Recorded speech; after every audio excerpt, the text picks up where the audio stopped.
Mark with For What It's Worth Coaching. This is episode 14. I'm here with Coach Hines. Good morning. And we're here to talk about our mistakes that we've made going through our coaching career.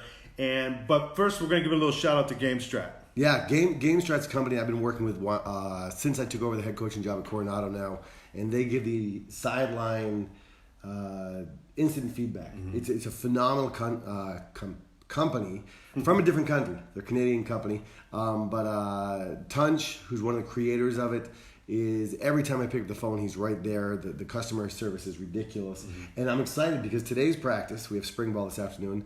We are actually trying out the end zone. Version of GameStrat. So shout out to GameStrat. If you don't know them, check them out. They're phenomenal. Great. And like I said before, we're going to go ahead and get into our podcast today, and it's about the mistakes that we've made. What? Yeah, I'm a little hurt. You know, today is you just celebrated your 24th. Yes, it is. Wedding anniversary. Yesterday. Yeah, 24 years. Happy anniversary. Thanks. He and Christy just 2 days before ours. No, yours is today. Yes, it was yours. Yeah, yes, one day. Yeah, one day. My mouth's exactly. Jillian and I are celebrating our 25th anniversary today. Happy anniversary, you guys. How are we celebrating? We're celebrating by doing a podcast with Mark. And then while our wives are working, and then football practice later. But like you and Chrissy, Jill and I are heading out. We're taking a trip this summer, going up the coast. Yeah, that sounds like fun. So we're excited about it. But happy anniversary, hon. Yeah. And by hon I mean Jill, not Christy. Okay. That's your hon. Okay. Yeah. But so Mark and I, as we've been doing this, as Mark said, this is our 14th episode, and it's funny because we have a list of several topics we want to talk about. And he said, well, Christy came up with one, and she came up with mistakes. And it scares me a little bit that she thought about that right around your anniversary. Right. Because there's always that name in the back of your wife's head that's like, oh, should have married so-and-so. Yeah. So, you know, when Mark mentioned this morning that Christy's idea of mistakes, in all seriousness, I thought, well, there's no episode there. I've made no mistakes. Yeah. Obviously, this is something in all seriousness that may end up being 2 or 3 episodes because I think like anything else in life, the more you do something, the better you get at something, the more you realize the mistakes you've made. Definitely. So you're telling them to a lot more time listening to our podcast today because you might want to set be a little longer. You might want to set aside the rest of the afternoon. But so Mark and I jotted down some ideas. We're just going to kind of go through those and kind of, as we do for each of the podcasts, kind of feed off of each other. And before we get really focused here, to anyone watching, Howard Bannister, Thomas, and anyone else that's there, Andrew, appreciate you guys watching for a little bit. So we're going to get into the podcast, but sorry for ignoring you here. I mean, are they getting my good side? I don't think there's one. All right, so let's go. I'll start with this, Mark. You know, I started coaching 22 years ago now, high school football, and I was blessed to coach with some great coaches right out of the gates, guys that loved the sport, knew the sport, and loved the kids. But I found myself overwhelmed my first year. You know, I was fairly recently just out of college and very impressionable. And I found myself trying to not copy other coaches, but emulate some of the things they were doing. And there's nothing wrong with learning from other coaches. Right. And you want to find coaches that you connect with and that empower you. But over the 22 years I've coached now, I realized that we have to be ourselves. We have to be authentic and be true to ourselves. If not, we're doing a disservice to ourselves, but more importantly, to all the young men or young women we coach, because they don't need everyone to be a Bill Belichick. Right. Or a Tom Landry, or you can name all these different coaches, but they need you to be a Mark Tighe. They need me to be a Kurt Hines. They need and some players are going to connect with us and be lifelong. We'll be mentors for them or friends in some ways, and some will connect with other coaches. But they need us to be authentic to ourselves. Definitely, I think one of the things that I did when I first started, you look at coaches that are successful and win all the time, but sometimes those coaches are just coaches because they're able to get kids around them that are good and make them look good. And they might not be a motivator. They may not be, know all the ins and outs of the sport, but they know how to get kids together. Yeah. To make them look good. That's a great point. And I'm going to go back to piggyback off that. I think of, I'm a Cowboys fan, but it's been painful for a few years. But you think about, Bill Belichick, arguably one of the greatest coaches of all times, and then I think about Tony Dungy, Definitely up there as being a phenomenal coach. Could you imagine if Bill Belichick tried to coach with Tony Dungy's coaching style, or vice versa? They wouldn't be effective. You have to be true to who you are. So, to wrap up the first one, trying to be like other coaches is never a good idea. Right. We have to be authentic to ourselves and teach our players to be authentic to themselves. Some players are going to be a rah, get them going, Definitely. pick them up, just a loud, impactful player. And some are going to be, the quiet warriors that just show up, go to work, never say a word. And I know your son Jacob just played in what was the official title of the championship? It's the College Club Baseball World Series. Shout out to Jacob. Did phenomenally well. Yeah, he did pretty well. Yeah. And I don't know Jacob too well, but he seems like all three of you boys, a great young man, but kind of quiet. Mm-hmm. Yeah, I've never seen him play baseball, but he doesn't seem to me like the one that would be yelling and screaming. He's definitely a leader in his own right. Yeah. Definitely.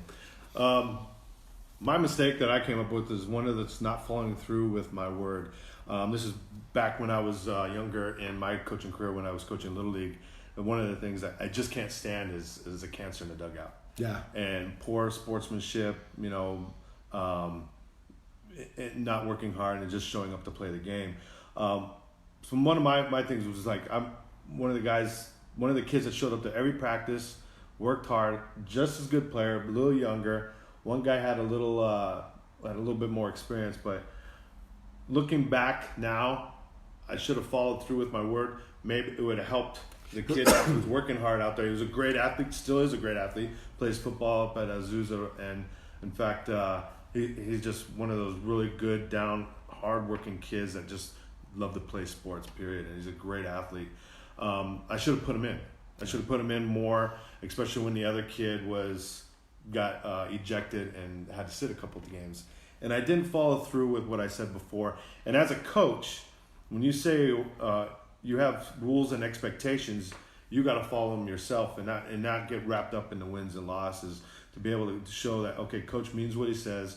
That way all the kids, whether you have 12 on the field, 20 on the field, or 65 on the field, that they all buy in what the coach says and they know you're leading, and your word is your bond. Yeah. Love it or hate it, agree with it or not, Yes. They know that you mean what you say. Correct. Yep. And you get more. I think you get more out of them once they buy into what you're all about and what you're going to follow through with. Absolutely.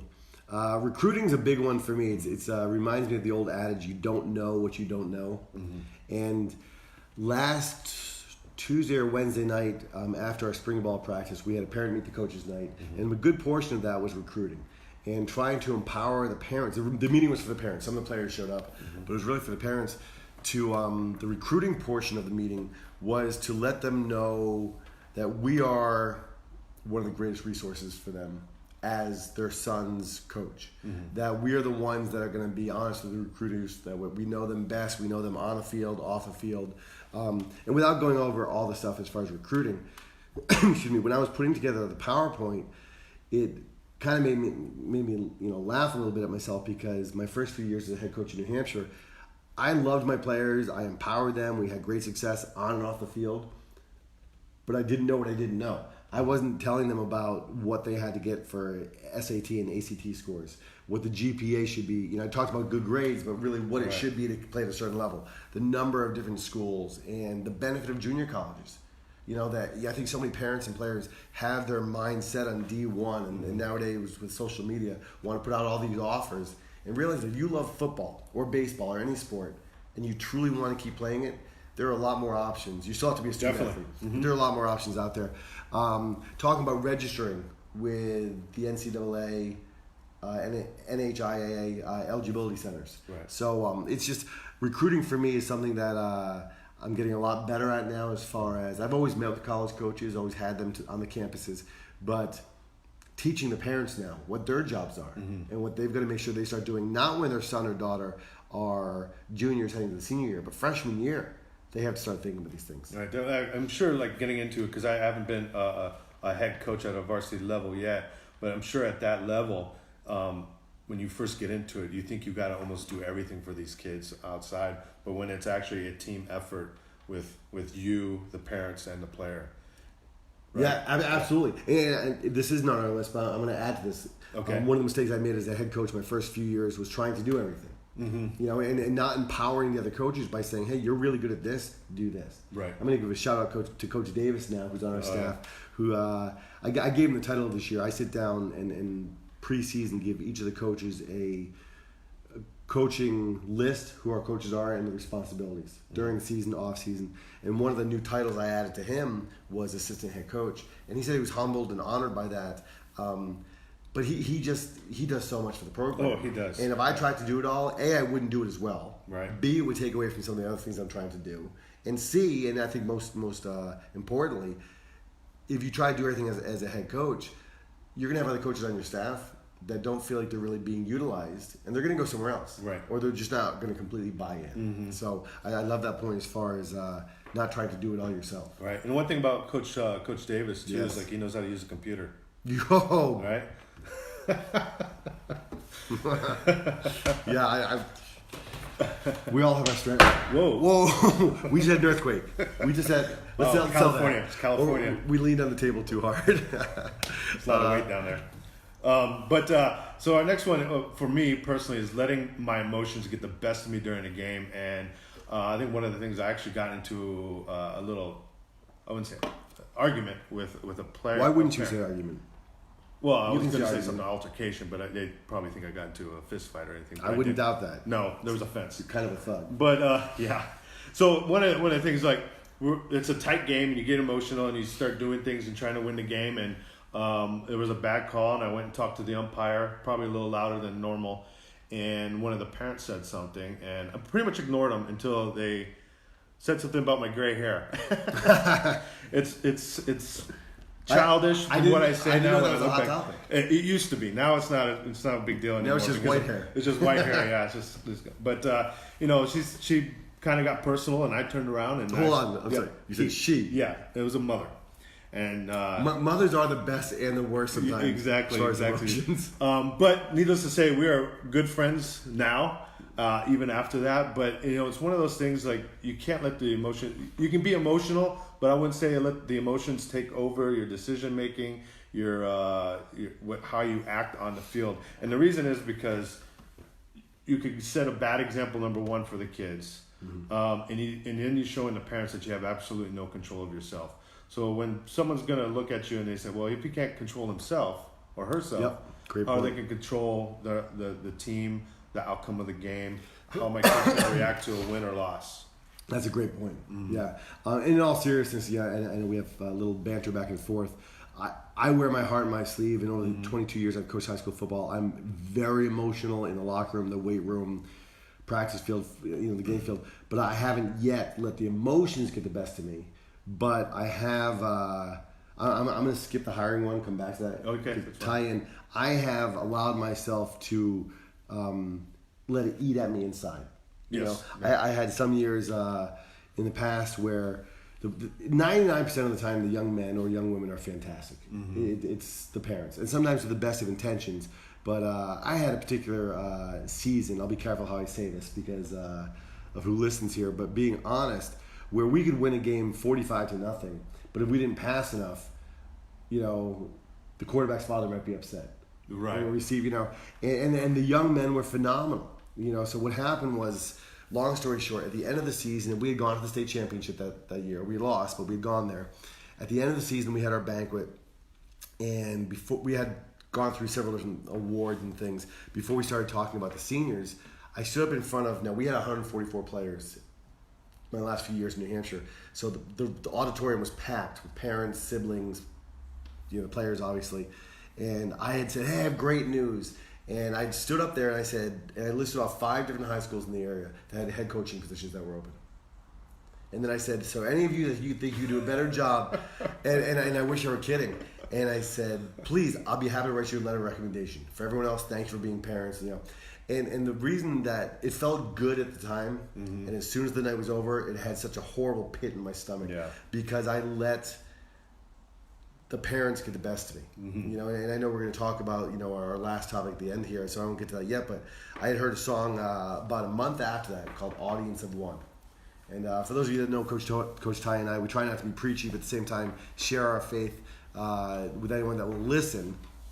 And the audience of one was just talking about living your life to God, living it to Christ. And I didn't. I had let the yapping and the chirping of certain parents get to me so much. The comment I made at the banquet didn't need to be said. Right. It didn't. And I got a lot of emails the following week from parents saying, Coach, great job, because they knew who I was talking about. Obviously, the two parents I was talking about, either tuned it in or heard it, but didn't change anything. It wasn't going to change them. And it was all for my ego, which we'll get to later, but it did nothing. Right. So one of my biggest mistakes was listening to the chirping and realizing now, and it's come over years, but truly coaching to an audience of one. So I know when I come home, win or lose, and we're going to have a lot of success and a lot of games we lose, right. but truly living and coaching to an audience of one, and know that if I'm doing that, not everyone's going to like me. No one ever will like right. us. Not everyone will. But it's going to impact more lives. Definitely. That way.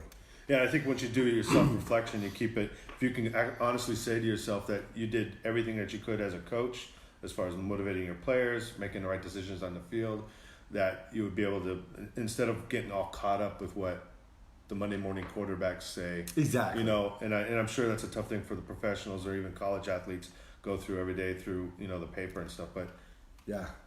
What? Well, no, it reminds me of a quote I had read a while ago. It said something to the effect of, if you want to be a successful coach, go to the orchestra and pay attention to the conductor, because he turns his back to the crowd. Right. And I thought, man, what an image. Just focus on the guys or young women before you. Definitely. Pour into them, because no matter what you do, someone behind you is always going to be chirping. Definitely. Win or lose. Someone's always going to question you. And I know both you and I have been blessed to have great relationships with parents and families. Definitely. But no matter what we do, someone's going to find something wrong with how we coached or how we called something or who we started or whatever. Or the tone we used or whatever. Yeah. And we had a podcast on that. What is the next one? I think we lost it. With the hiring, yeah. So when I hire assistant coaches now, the process that I go through is meeting with them face to face.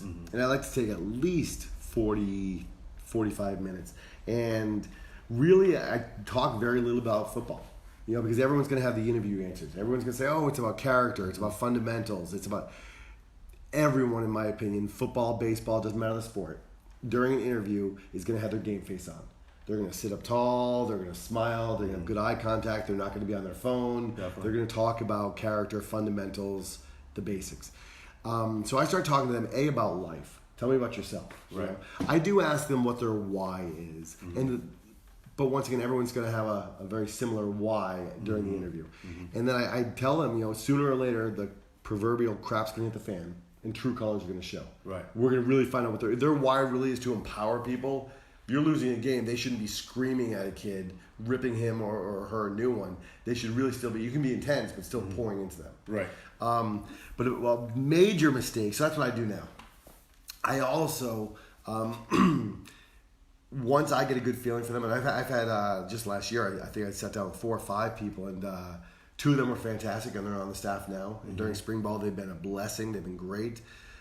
3 other people, within 5 minutes, I was like, ooh, this is not the guy for our program. It was just an ego or a feeling. Right. Just a sense of, one was entitlement, one was just, hey, I've coached all these schools, and I know all this stuff, and didn't like the feel.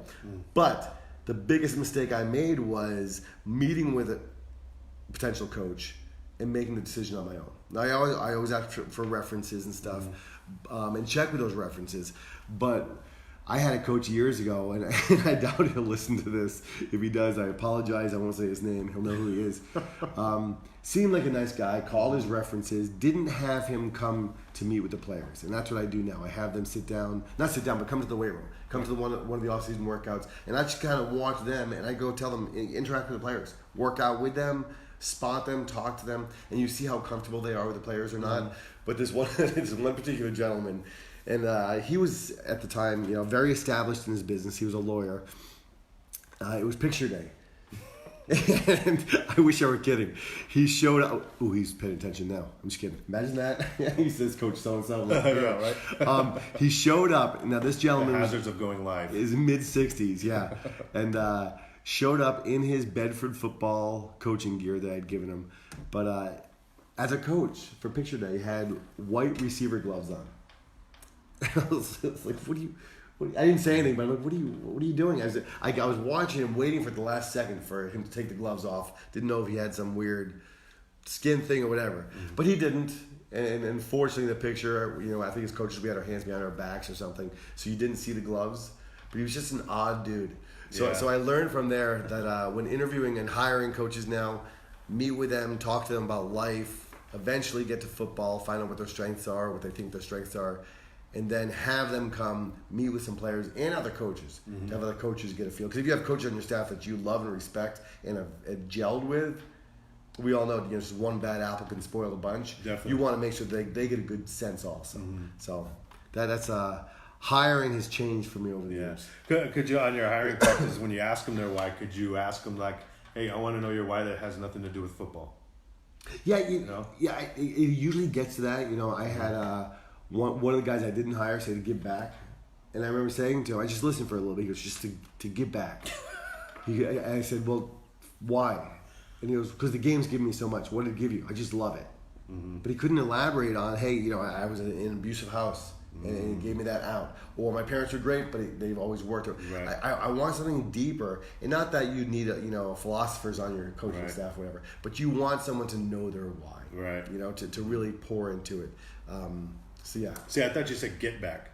So, I was like... So Coach Tighe, my first year as head coach in Coronado, truly because just like one of my coaches in New Hampshire, who was a baseball guy, that had never coached football, but I just knew his heart. I knew truly that he loved it. He was, the first time we met, I talked about football, he talked about baseball, but the similarity was just coaching and our passion for coaching. Right. So I asked Coach Tighe to be on my staff, and just hey, I said, coach running backs with me, come just learn the game, and then during game day you can be a get back coach, and that's an important role. Matter of fact, the get back coach I had last year, Coach Weiner, did ask me, our first coaches meeting this about 3 or 4 weeks ago, I said, can I not have that job anymore? In front of everyone. And I said, Coach, it's funny you should bring that up. You lost that job. You failed at that job. Yeah. So he'll have some other responsibilities. But Coach Tighe was great at it. I loved it. Just life has taken other directions. So I'm hoping someday he'll come back to embrace that role again, and others. Yeah, I think the next one's not saying anything to the head coach. Just being a yes man. The mistake you made was not saying anything. Yeah. Oh, not saying anything. No, you said it right. I just for the listeners. Yeah. So the mistake I had was like not saying anything. To where the season wasn't going the right. I was assistant coach. Like I said, I've never been a varsity level head coach, but I've been assistant coach for a few years. But seeing something in the team that's just not working. And when you see it, and possibly a kid should be playing in a different position, or maybe a different part of the lineup, and I regret not saying anything that could potentially have made the team click a little better. Yeah. And I regret that. And I think in one of your videos yesterday, correct, or the day before yesterday, is just like you challenge the head coach.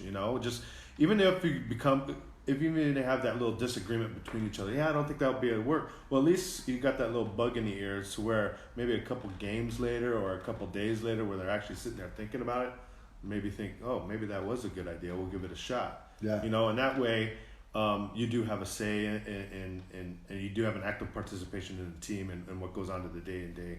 Because you could just show up and, like, for myself, I don't mind showing up with a fungo in my hand and hitting 100 ground balls to second base or shortstop, whatever, or throwing a bunch of balls in the dirt to the catcher. But being able to have a decision making or an addition to the success of the team, that makes an assistant coach a lot more happy and work harder for the head coach and the team. Yeah. If as coaches, if our absence from a practice doesn't make a difference, our presence never made a difference. Yeah. And I had shared in that video yesterday a challenge to all assistant coaches and said something like, hey, if you want to be a great assistant coach, challenge your head coach.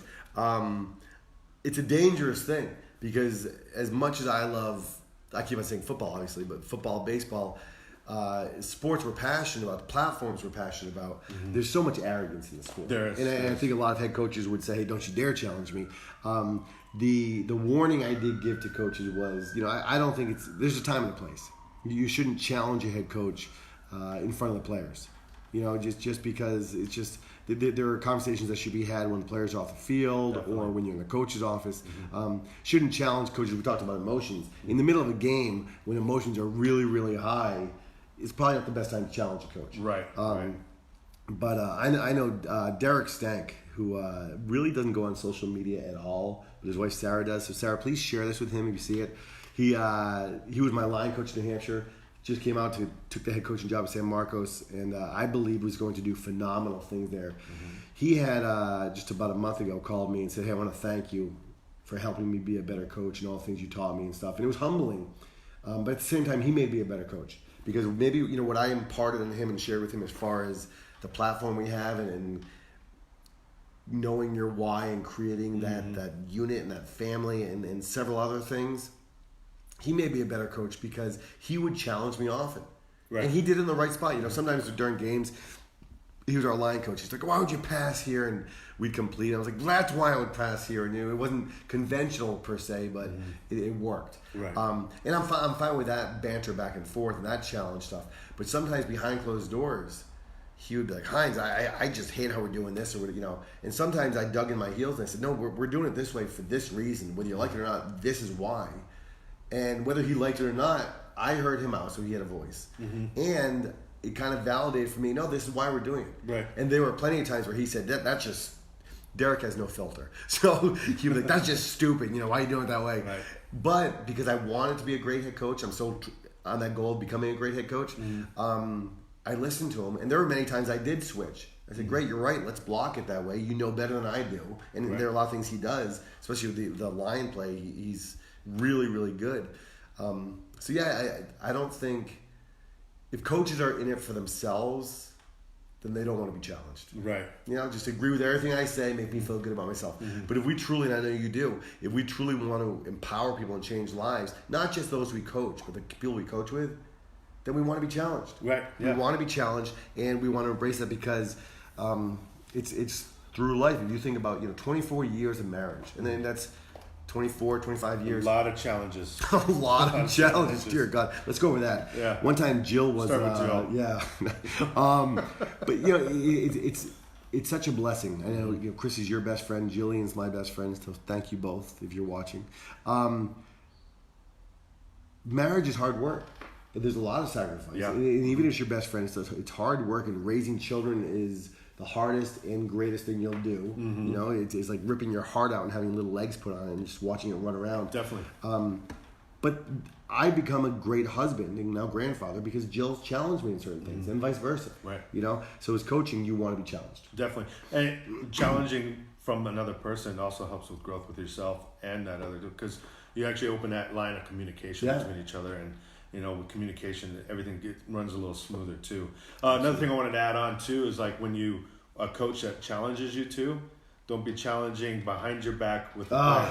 Love and that. I've seen that so many times that when they show, why am I running coach? Well, I don't know. It's his decision. That might be the point of the podcast. So that's a great point. And I think that's horrible. And I've made that mistake. I've done it twice. I know right now. But the thing is like if you challenge behind that head coach to those kids, they're not going to follow as a team. Yeah, and that's a great point. That's a character. For me, that's a character and a gut check. Yeah. If you're an assistant coach and parents or players are always coming up to you griping about, look yourself in the mirror, and then there's a reason, because that means you're feeding into it, you're allowing it, or you're not backing up your head coach. Definitely. And if you don't agree with your head coach, then go somewhere else or challenge your head coach. Say, "Hey, listen, coach, some parents came to me. I didn't want to talk behind your back, but why are we doing this?" And that way, when they come to you again, you can say, "This is why we, as a staff, have done this." Exactly. Yeah, that's a great point. I guess me and Coach Stank have a lot to talk about you a little bit. Yeah, I'm gonna make sure you guys never get together. Last one is being buddies with the players. You're lying to him right now. We gotta scroll down. Yeah, that's the last one. No. Yeah. Well, the last mistake that we're going to talk about. Well, that's another mistake. Yeah, mistake. I didn't scroll down. So what do you mean buddies with players? Buddies with players. I think being a coach is an extension of being a parent. Yeah. And I had this conversation actually with my son yesterday. And I said something that he didn't like. But as a parent, you're going to say something that they don't want to hear. And it's not because you don't like them. It's not because you want to see good growth and pull something out of them. As far as players, you're an extension of being a parent when you're a coach. You're going to say something. What? I want to interrupt for a second. I'm sorry, Go here in for pause.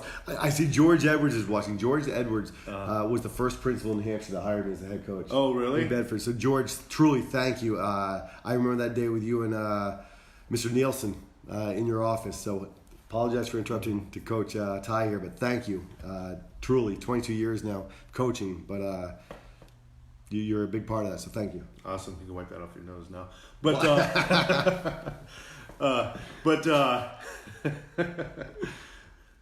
he can't benefit me now. I know, he's just a good person and just let him recommend buddies with players. That's awesome. Buddies with players. So being an extension of being a parent, being a parent with them. You're not gonna, in order to pull something out, you can't be buddy with them, because being a buddy, you're gonna say what they want to hear. Yeah. You know, friends do that. Your best friend does that. Your girlfriend may do that.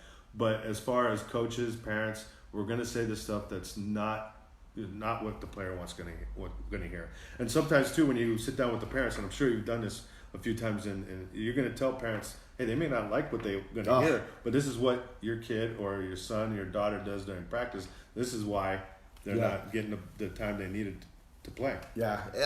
Another mistake I used to make that ties into this, I used to, with my own children, with Jill, with our players, I used to say, I love you, but.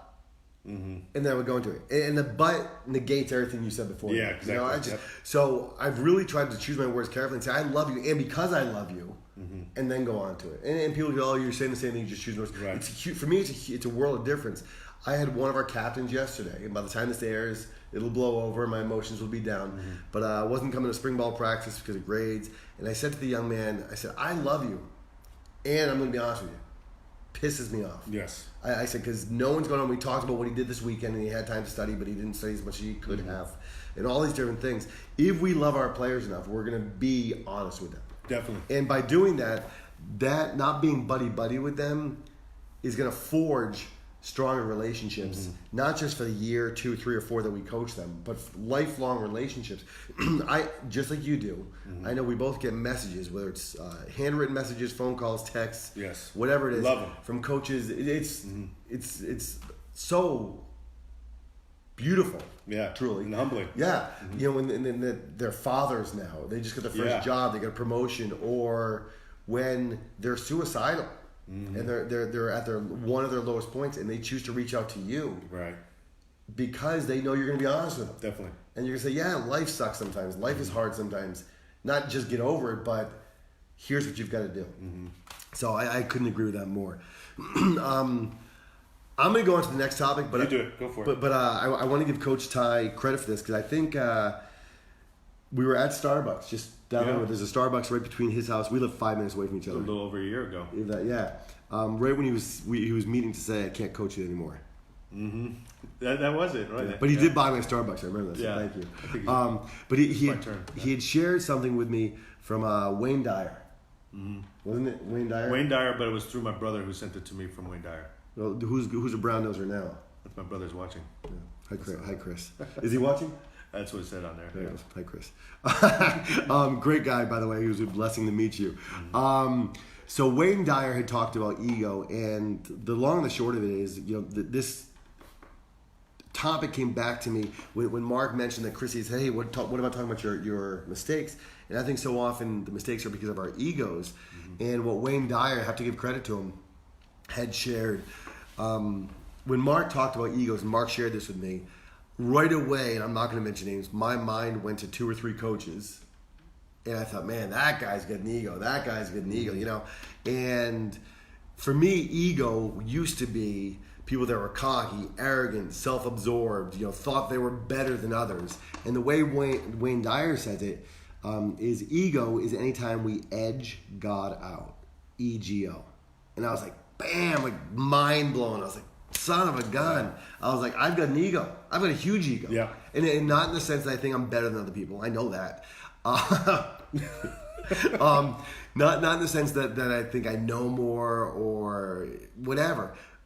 But I edge God out way too often.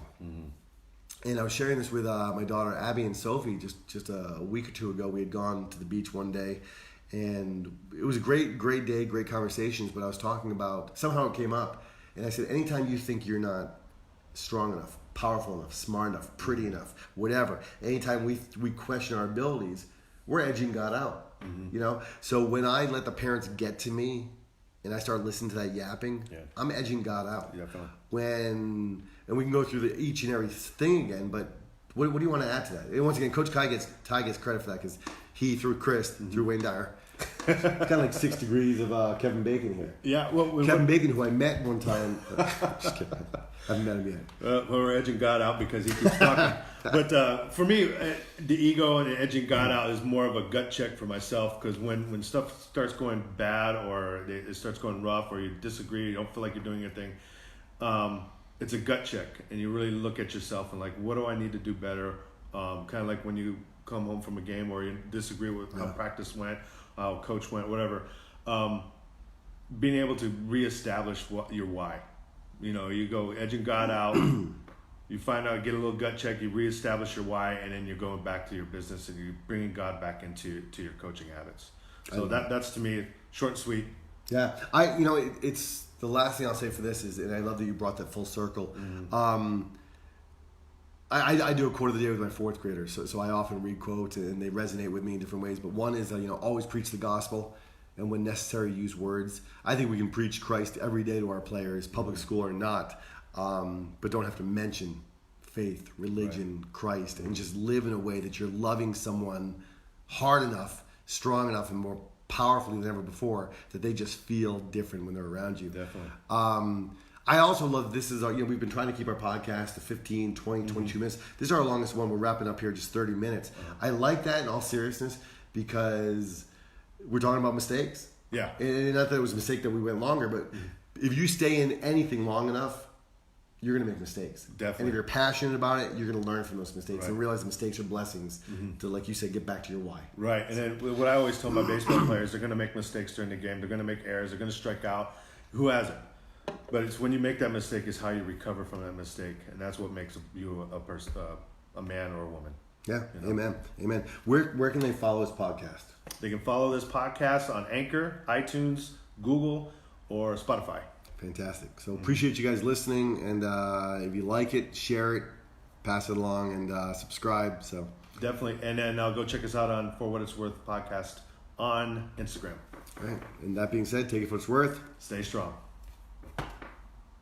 All right. For everyone that was listening, 15,000 people. Wow. I'm just kidding. It's a record. Ken, amen, from Southwestern College. Ken, I really appreciate, Coach, you listening. I had a blessing of meeting Ken. Oh, He's wow. one of the coaches right down the road there. Humbling, truly, because you are a man that's been in this business for a long, long time. Podcast is over, right? I stopped it already. Fantastic. So we're going to shut this down, but truly humbled that any of you or all of you that listened, whether it was 2 minutes the whole time, with the whole time, I'm sorry. You're not going to get that happen. You were like, just 20 minutes. Here we go. 31 minutes, but I appreciate you guys. Stay strong.